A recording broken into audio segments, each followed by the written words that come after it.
Estoy muy contenta de presentar a una persona que deseaba entrevistar hace mucho tiempo. La voy a entrevistar en víspera prácticamente de su ida de Bolivia, de su despedida de Bolivia. Estoy hablando de Sun Ah Kim, representante de UNICEF en nuestro país desde 2015. Tiene una amplia carrera, una experiencia profesional muy importante, enmarcada en los derechos de la niñez y en desarrollo. Ha trabajado en UNICEF por más de 20 años, ya ha estado antes en Argentina, en El Salvador, en Camboya también. Ha supervisado programas de desarrollo infantil, educación, salud, nutrición, agua y saneamiento, protección, también temas de gobernanza, una experiencia, como le decía, muy amplia. Tuve la oportunidad de estar en un café hace poco con ella, con una preocupación que estaba compartiendo UNICEF, aprovechando esta coyuntura política electoral que vivimos nosotros y con la preocupación permanente de los temas de la niñez. Sun Ah, muchísimas gracias de verdad por dejarnos que lo robemos este pedacito de tiempo previo a un cóctel que vamos a tener esta noche en representación de UNICEF, ya en prácticamente la víspera de su partida de Bolivia. Así es, Maggie. No, muchísimas gracias por la oportunidad de conversar contigo.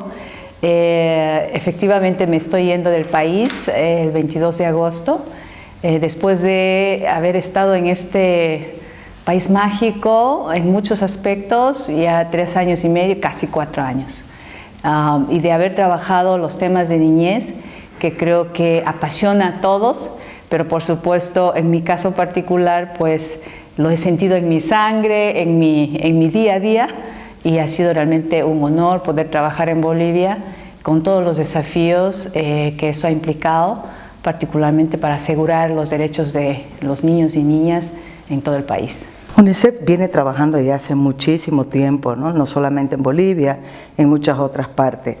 A usted le ha tocado llegar y seguir un trabajo que ya habían comenzado gestiones anteriores. Fue muy difícil empalmar al llegar a Bolivia con la agenda que tiene UNICEF. Bueno, siempre es un desafío cuando uno viene a un país nuevo, por un lado porque la historia misma de la relación de UNICEF con los diferentes estados, pues en cada país es diferente, ¿no? En ese sentido, cuando llegué a Bolivia, creo que había un momento en donde la presencia de UNICEF no era muy conocida. El trabajo que UNICEF se venía haciendo desde más de 50 años en el país, pues tampoco era muy visible, y lo que era más doloroso es las historias de vida de los propios niños y niñas. Muchas de esas historias, que suelen ser dolorosas, pues no necesariamente eran visibles, a mi modo de ver, de la manera como debería ser. El día de hoy siento que ha habido un progreso importante en esa relación de UNICEF con el Estado, y también esa relación de UNICEF con las diferentes áreas geográficas como Santa Cruz. Creo que Santa Cruz igualmente, a pesar de que UNICEF ha venido trabajando en diferentes ámbitos, pues la relación no era tan, si se quiere decir, tan visible en los medios, en el público. Cuando a las personas se les preguntaba, bueno, ¿conoce a UNICEF? La gente decía, sí, conocemos a UNICEF, pero no sabemos lo que hace. Así que en ese sentido, creo que estos años ha habido un esfuerzo importante para poder generar una relación sólida con las diferentes instancias, tanto del Estado, de las universidades, de los medios de comunicación, de la ciudadanía, del sector privado, y por otro lado también hacer visible el trabajo de UNICEF, que creo que es muy importante para poder aunar esfuerzos y traer a los diferentes sectores a un tema que es absolutamente crítico e importante para el desarrollo del país. Creo que una de las marcas que va a quedar en su gestión es precisamente el haber movido a UNICEF de La Paz y haberla hecho presente, porque no es solamente Santa Cruz, ¿no? Yo me di el trabajo de googlear, porque ahora todos googleamos, y vi que han tenido muchísimas actividades en muchas otras partes del país. El contraste en estas diferentes partes del país es muy notorio, hablando de los temas de los niños. Definitivamente muchas personas hablan de Bolivia como un país muy diverso, ¿no?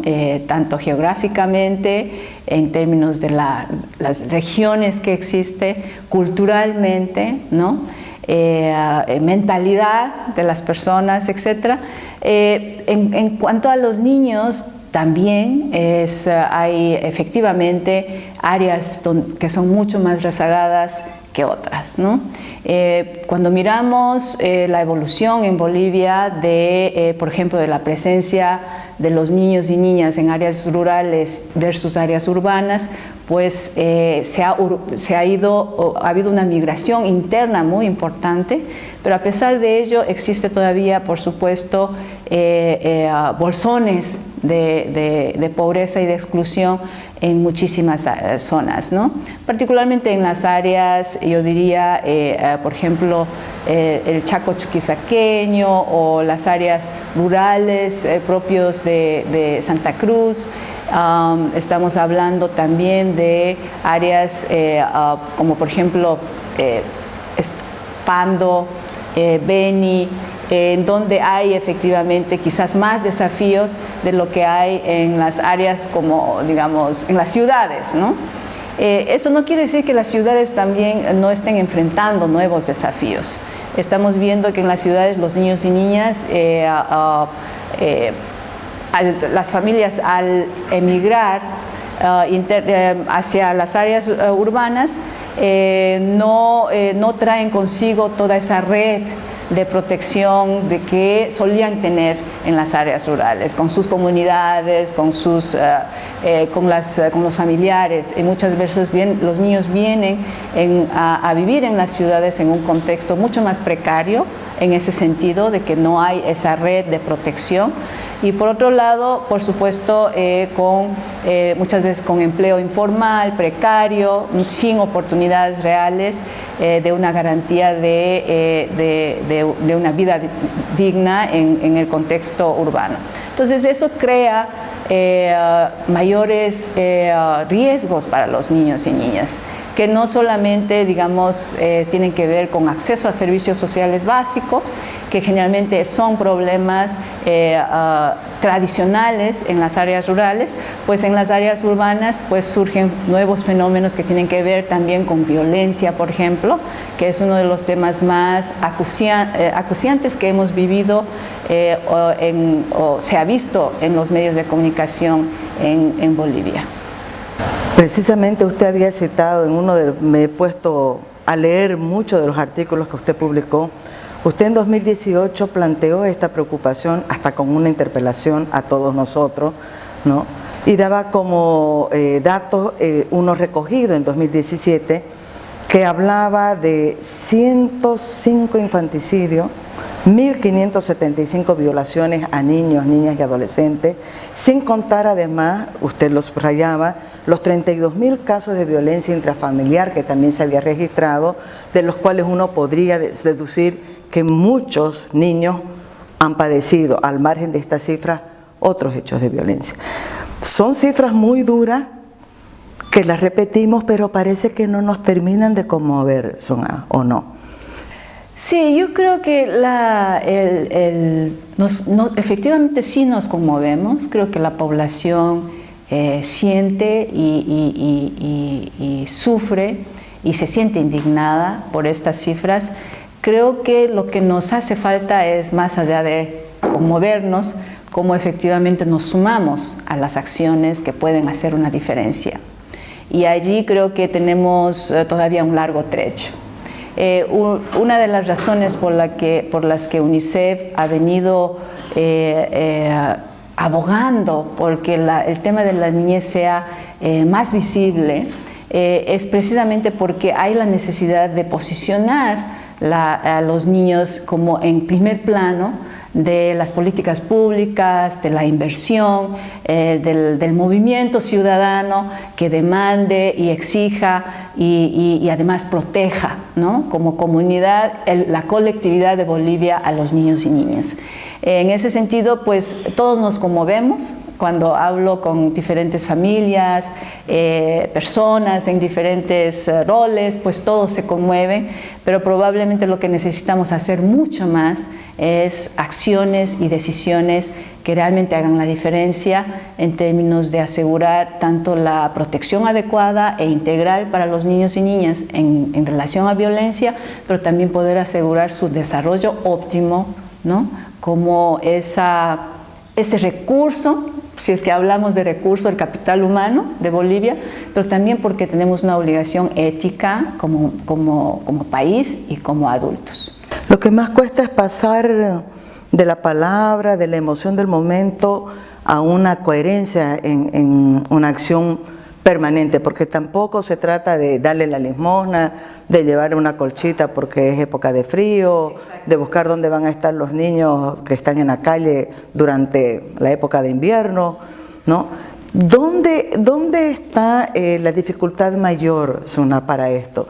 Y voy a recordar nuevamente este artículo de 2008, porque usted hacía una pregunta que yo la sentí una interpelación poderosa, no solamente a los diferentes niveles de gobierno, sino que decía yo a toda la sociedad, y era: ¿a quién realmente le interesan los derechos, que se cumplan los derechos de los niños? Cuando hablamos del concepto de derechos humanos de la niñez, estamos hablando precisamente de una visión diferente de las relaciones entre los adultos y los niños, las instituciones y los niños, entre el Estado y los niños y niñas. Esto significa que ya no más el asegurar la educación, la salud, etcétera, es un tema de asistencia o de caridad. Es un tema de obligatoriedad, ¿no? Y como Estado y sociedad debemos asegurar cómo los mecanismos institucionales, las leyes, las intervenciones necesarias para garantizar esos derechos. Tenemos la obligatoriedad de hacerlo. Entonces, ese es un enfoque obviamente completamente diferente de lo que podría ser, bueno, el día de hoy el niño en la calle, le voy a dar la comida y pues esperamos haber cumplido con nuestra responsabilidad solidaria. Pues no es así. Entonces, en ese sentido, UNICEF ha planteado en el marco de las elecciones 6 prioridades en Bolivia. Estas 6 prioridades no son, por supuesto, todo lo que se requiere hacer, pero sí las más estratégicas que consideramos que son importantes de ser incorporadas en la agenda, ¿no?, de todos los candidatos y en la agenda del Estado boliviano para poder asegurar la protección integral de los derechos de los niños y niñas. Entonces, estas prioridades, uno, por un lado, es todo el tema de cómo podemos asegurar el buen comienzo de los niños y niñas. Los estudios a nivel mundial muestran muy claramente que cuando uno invierte en la primera infancia, los primeros 1000 días, por ejemplo, hasta los 5 años de edad o 6 años de edad, en esa etapa, cuando uno invierte los réditos que podemos obtener, por un lado en el desarrollo óptimo de los niños, pero por otro lado también en cuanto a costos de inversión, pues esos réditos son significativos. Entonces, en esta etapa donde hay un desarrollo de cerebro muy acelerado de los niños en los primeros 1000 días, pues se van formando muchísimas condiciones que aseguran que los niños puedan tener la capacidad de desarrollarse adecuadamente. Uno es la nutrición, la alimentación que ellos necesitan. El cerebro, en ese crecimiento rápido que tiene, necesita efectivamente la alimentación y la nutrición adecuada. Otro tiene que ver, por supuesto, todo ese proceso cognitivo, el desarrollo cognitivo psicosocial. Allí, por ejemplo, uno de los temas más abandonados en la primera infancia o en este concepto de primera infancia es el tema de afecto. Entonces, en el caso de Bolivia, ha habido muchísimos hay casos en donde nos cuenta la gente que hay niños que no conocen lo que es el abrazo, ¿no? Hay niños que no conocen lo que es jugar con sus papás y con sus mamás. Muchos niños que no conocen que sus mamás y sus papás leen a ellos en las noches. Entonces, estas formas de relacionarnos con los niños y niñas de una manera afectiva, que al mismo tiempo les brinda las seguridades de estar en un ambiente protegido, seguro, amados, etcétera, hace que en esta primera infancia los niños formen también sus capacidades de amar a otros y de desarrollar relaciones armoniosas con otros. Entonces, el invertir en primera infancia es un primer elemento de poder cambiar, centrar, de primero asegurar el desarrollo del potencial máximo de los niños, pero también de, por ejemplo, temas de prevención de violencia. Es una primer estrategia importante de mediano y largo plazo para prevenir violencia. Un hogar en donde los niños son criados con afecto y con seguridades y protección, pues los niños van a devolver en sus relaciones las mismas dinámicas. Entonces, ese es un primer elemento muy importante. El segundo elemento importantísimo es, por supuesto, el tema de educación. Entonces, creo que el país ha avanzado muchísimo en asegurar la educación universal en primaria y muchísimo también en lo que se refiere a la cobertura de educación secundaria. Un tema pendiente es que la calidad de esa educación pues, sea lo que se requiere para el empleo, para la competitividad, etcétera, lo cual, digamos, en ese sentido se requiere un análisis y un debate y poder asegurar, generar diferentes estrategias para que los niños y niñas aprendan lo que hay que aprender, ¿no? Y que puedan efectivamente incorporarse a la sociedad con un empleo digno, pero también con una plena capacidad de movilidad social, ¿no? ¿Cómo rompemos los círculos de pobreza? Pues la educación, pero más allá del acceso, una educación de calidad. Entonces, un tercer tema es el tema de violencia. Que nuevamente, cuando yo hablo de los temas de violencia, con toda la conmoción que esto nos causa, pues nosotros necesitamos pensar realmente en estrategias integrales, holísticos, de mediano y largo plazo, además de los de corto plazo. Entonces, hay urgencias que hay que atender a través de sistemas de protección integral, entidades como las defensorías, la policía, la fiscalía, que tienen que hacer su labor para asegurar que los niños que han sido violados en sus derechos, afectados por violencia, puedan ser protegidos y retribuidos. Pero por otro lado, el tema de prevención. Entonces, invertir en prevención va a hacer que tengamos muchos menos costos en atender, digamos, los efectos de violencia. Entonces, cuando hablo de violencia, creo que hay que pensar en una generación nueva. Si es que queremos mujeres empoderadas, que no sufran violencia, tenemos que educar a nuestros niños y niñas que respeten a las niñas con la igualdad de las condiciones y derechos, y al mismo tiempo hay que empoderar a las niñas que puedan efectivamente tener capacidades de defenderse, pero también capacidades de tomar decisiones adecuadas. El saber decir no a un novio violento, por ejemplo. Entonces, todas esas habilidades y competencias que hay que formar implica realmente una generación que tenemos que trabajar para que las propias mujeres no sufran violencia y que las niñas y niños puedan ser esos ciudadanos que fomenten una relación armoniosa y afectiva adecuada con otros. Entonces, el tema de violencia, por un lado, un enfoque preventivo muy importante y un enfoque de respuesta inmediata, justicia ágil, justicia con el debido proceso y con las personas calificadas que puedan brindar el servicio adecuado a los niños y niñas. Allí las defensorías tienen un rol preponderante y muchísimas veces las defensorías no cuentan ni con el personal ni los recursos adecuados. Ni con la capacitación, ¿no? Sí. Porque muchas veces la orientación que se da a partir de ahí lo que evita que se ponga freno a este círculo de la violencia. Así es. O sea, cuidar a los niños o trabajar con los niños y niñas, pues no es algo como nosotros decimos, bueno, yo soy mamá, voy a criar a mis hijos como puedo. Es una ciencia.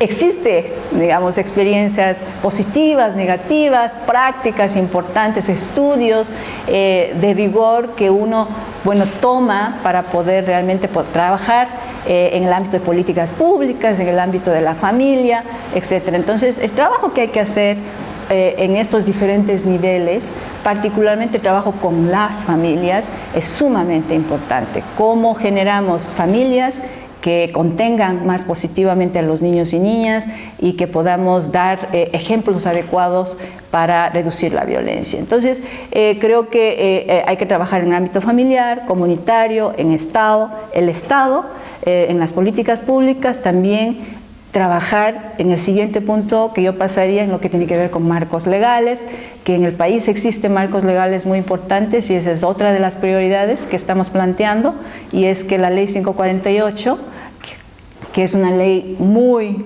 buena, pueda ser implementada efectivamente, y eso requiere una inversión explícita y para poder hacer que las instituciones que tienen que garantizar los derechos de la niñez puedan hacerlo. Entonces, a nivel municipal, a nivel de gobernaciones y a nivel nacional, la ley tiene que ser implementada en su mayoría, ¿no?, en lo posible, y esto requiere, por supuesto, en la otra prioridad que estamos planteando es la inversión en la niñez. En el país existe una inversión en términos de cantidad importante. Creo que el desafío pendiente a mejorar y aspectos a mejorar tiene que ver cómo medimos esa inversión de una manera sostenida y también cómo hacemos que esa inversión sea eficiente y de calidad. Entonces, ¿dónde invertimos? Que la inversión que hagamos tenga mayor impacto en términos de resultados y que la inversión que hagamos cuente con estrategias adecuadas que asegure precisamente los resultados en la niñez y adolescencia que queremos. La problemática es amplísima, pero hay algunas particularidades que tengo esta preocupación. ¿Cómo reducir asimetrías que se dan, por ejemplo, en las prioridades de inversión? Cuando hablábamos de embarazos en adolescentes, ustedes establecieron muy bien un panorama nacional distinto que en algunas regiones que son más pobres. A nivel nacional se hablaba de un 16-17% de jóvenes que antes de los 19 años o están embarazadas o ya han sido madres. Y en poblaciones o en departamentos como Pando, esa cifra se duplica, ¿no? Sin embargo, Pando es de los departamentos más marginados, pero en todo. No hablo solamente de la inversión, incluso cuando hay actividades todo sucede en el eje y nunca llegan a Pando para nada, ni para hacer fiestas, ¿no? ¿Cómo trabajar en esas asimetrías? ¿O qué experiencias hay en otras partes del mundo donde han tenido un éxito en ver estas asimetrías, en corregir esas asimetrías? Sí, uno de los temas más importantes cuando miramos las situaciones de embarazo adolescente y que, digamos, en las experiencias de otros países, uno de los temas que más frecuentemente se ve tiene que ver con definitivamente esta noción de que las niñas en algunas áreas rurales pues son consideradas como ¿cómo llamarlo? Son consideradas como aquellas personas que no pueden tomar decisiones por sí mismas, por un lado. Por otro lado, el acceso a educación, ¿no? Por otro lado, esta noción cultural, que es uno de los determinantes o factores más importantes que hace que hayan embarazos adolescentes. La mayoría de los casos de las niñas, cuando yo he hablado, por ejemplo, con algunas de ellas, bueno, ¿cuál es tu situación? ¿Por qué te embarazaste? Etcétera.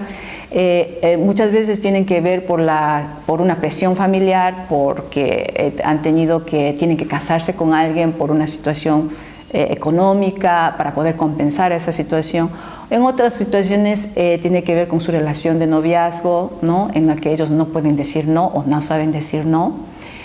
En muchísimos casos, para las niñas de edades más cortas, es violencia sexual.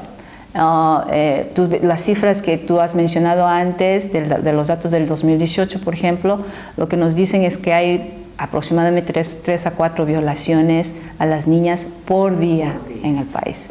Entonces, el embarazo adolescente muy a temprana edad, de 10 a 14 años, muchas veces está relacionado a violencia sexual. Entonces, ese es un tema.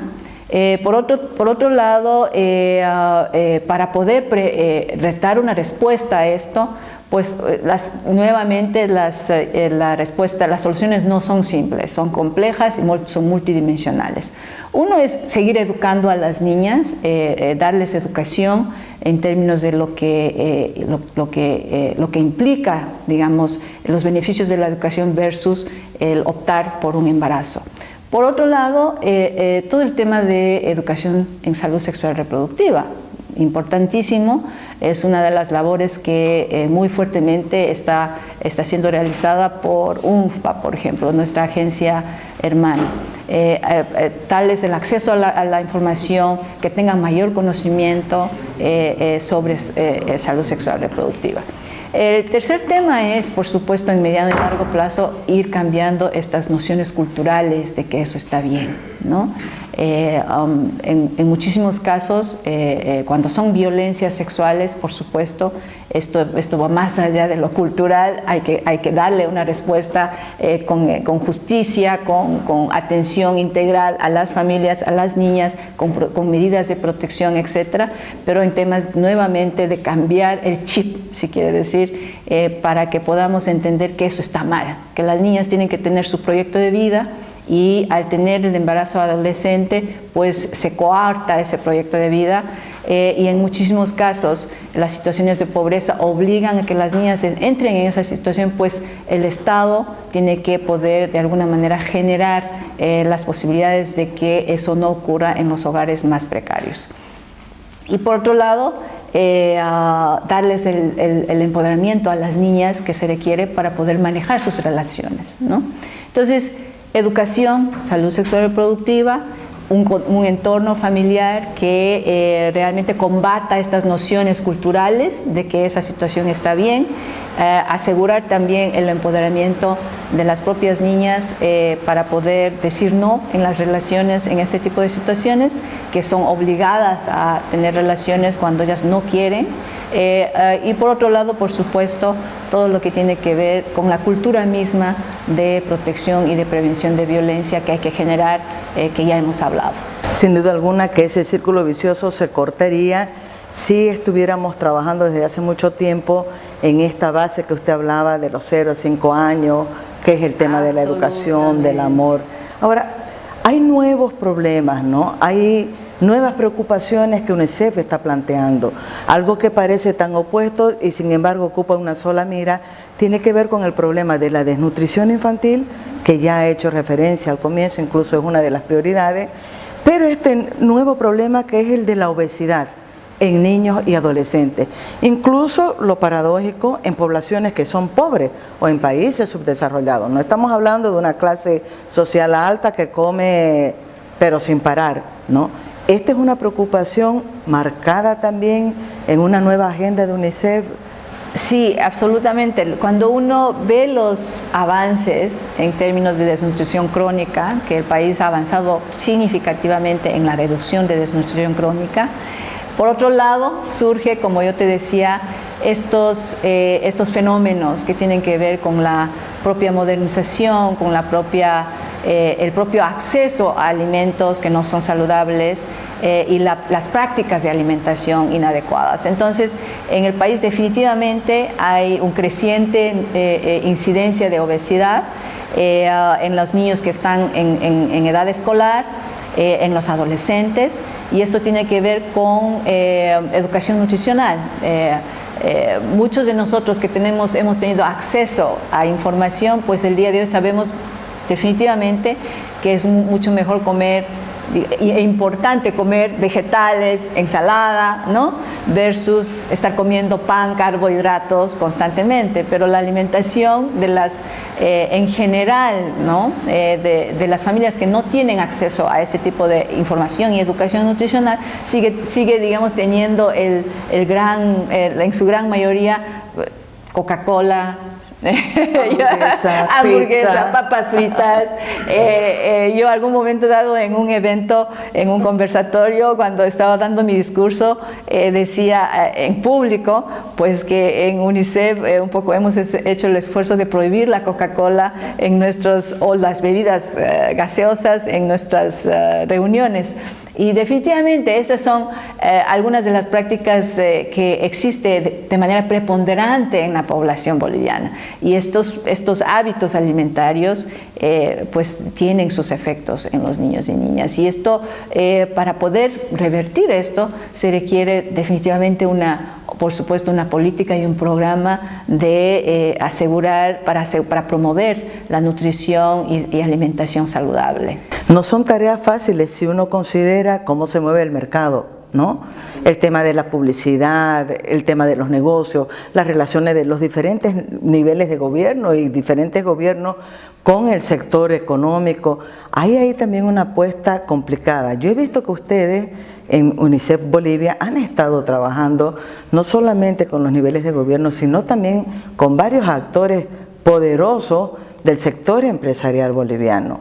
Eso ha sido también difícil, es una tarea que todavía tiene muchísimos retos y objetivos para conseguir. Bueno, tú sabes que es interesante cuando uno está trabajando en el tema de desarrollo, hay siempre esta mirada al sector privado como un sector que no se preocupa por los temas sociales, lo cual no es cierto. Como el malo de la película. Como el malo de la película, el que provoca el consumismo. No voy a entrar en los detalles de un debate en ese sentido, pero lo que sí te puedo decir es que en un proceso de educación y de información y de generar más conocimiento sobre los temas de niñez y adolescencia, hemos encontrado a muchísimos líderes del sector privado genuinamente preocupados y genuinamente interesados en poder contribuir en generar mejoras en la vida y las condiciones de vida de los niños y niñas. Entonces, en ese sentido, hemos tenido alianzas con Farmacorp, estamos teniendo una alianza importantísima para los primeros 1000 días de los niños y niñas con Visa. Vamos a firmar el día de en la próxima semana un acuerdo con Banco Económico. Tenemos también con el sector público-privado, si se quiere decir, como Mi Teleférico, acciones que tienen que ver con precisamente asumir una responsabilidad, lo que sería responsabilidad social empresarial, asumir una responsabilidad como empresas en trabajos de apoyo, tanto en programas sociales, así como apoyo e incidencia en políticas sociales, pero también por otro lado, cómo estos sectores influencian a los demás, ¿no? Entonces la responsabilidad sería que todos sus productos, todas sus prácticas, todas sus políticas internas estén alineadas a proteger los derechos de la niñez, pero también que puedan asumir un rol, y la tienen, el sector económico tiene un rol fundamental en la definición de políticas económicas, sociales, entonces que ellos puedan ser esa influencia hacia afuera en todos los niveles. Entonces, hemos tenido un trabajo muy lindo que hemos empezado con el sector privado, hemos hablado en el caso de Santa Cruz, también con CAINCO, con su directiva, para ver cómo generamos un trabajo juntos, etcétera, etcétera. Así que por allí vamos, generando ese compromiso de varios sectores que puedan realmente confluir juntos para asegurar los derechos de los niños y niñas bolivianas. Sunga, podemos quedarnos horas conversando, pero me van a hacer huelga aquí porque la deben estar esperando. Ya usted tiene un compromiso, pero no quiero cerrar esta entrevista sin hacerle la pregunta y darle también una oportunidad a usted de decir, en un balance, es difícil hacer en 2 minutos un balance de 3 años, pero ¿qué destacaría usted como lo más valioso que se lleva de estos 3 años en Bolivia? ¿Qué tareas cree que quedan pendientes para quien venga en su lugar? No sé si hay alguien nominado para reemplazarla, quién es, y qué perspectiva tiene usted a partir de ahora. ¿Cuál es el rumbo que va a tomar SUNAT? Primero, muchísimas gracias, Maggie, por darte este tiempo de tener este diálogo, porque realmente esto demuestra tu interés de poder trabajar los temas de niñez, ¿no? Porque he tenido entrevistas muy cortas siempre sobre estos temas y me ha encantado realmente tener esta conversación muy fluida y profunda. Mira, creo que el balance es muy positivo. Creo que en los 4 años que he estado he visto una Bolivia, ¿no? Progresista, una Bolivia que quiere, ¿no? Crecer y incorporarse en el mundo como uno de los actores prominentes en varios aspectos. Y cuando hablamos de la niñez, definitivamente una Bolivia que ha ido mejorando en sus indicadores sociales, indicadores importantes. Los desafíos pendientes son las que yo te había planteado como esas 6 prioridades estratégicas que creo que el país debe ver no solamente desde una mirada del hoy, sino, como dije, mediano y largo plazo. Para no olvidarme, Suna, yo las tengo las prioridades aquí, al ladito de mi mesita de noche. Muy bien, entonces creo que esos temas son temas estratégicos que van a asegurar que Bolivia tenga una niñez diferente. Muchos de nosotros como padres queremos que nuestros hijos tengan una vida diferente, una vida mejor. Pues entonces esta generación de Bolivia debería apostar con todo para asegurar que la nueva generación de niños puedan tener una vida mucho mejor. Entonces, en ese sentido, estos desafíos pendientes. Y luego, en cuanto a, digamos, qué es lo que también llevo de Bolivia, muchísimos amigos y personas queridas, mi oficina, mi equipo, ¿no? Gente absolutamente entregada a la misión, amistades que he podido fomentar mientras he estado aquí, es lo más lindo, lo que más atesoraré en términos personales. Luego creo que donde yo voy, que es Nepal, voy a trabajar en la oficina regional de Nepal como directora regional adjunta, una oficina que cubrirá probablemente los países donde hay el 40% de la población, como es India, Afganistán, Pakistán, Bangladesh, etc. Entonces yo voy a estar en ese otro lado del mundo, pero haciendo el mismo trabajo. Como le decía a mi equipo el día de hoy, somos todos, seguimos estando en ese círculo de conexiones, círculo de gente que es muy apasionada y comprometida con los temas de niñez y adolescencia, y no importa si yo me voy de Bolivia, estaré en Nepal haciendo lo mismo, porque creo firmemente que si queremos construir el país que queremos, en cualquier país que vayamos, pues empezamos haciéndolo con los niños, ¿no? Y para los niños. Entonces, no hay un país que queremos sin ellos. Y ese es el mensaje que yo daría como mi mensaje final. ¿Qué tarea la que le espera? Ya hay un reemplazante, hay un nombre de la persona que va a estar en la representación de UNICEF en Bolivia. Sí, se llama Rafael Ramírez, es ecuatoriano. Yo también soy ecuatoriana, tú sabes, ciudadana ecuatoriana. Creo que viene por herencia. Sí, nacida en Corea, pero crecí muchos años en Ecuador, así que nacionalizada ecuatoriana. El colega que va a venir es también ecuatoriano, estará uniéndose al equipo en la primera semana de septiembre. Deben haber muchos papelitos ya humedecidos de lágrimas en la oficina de UNICEF Bolivia. Le agradezco muchísimo, para mí ha sido una celebración conocerla.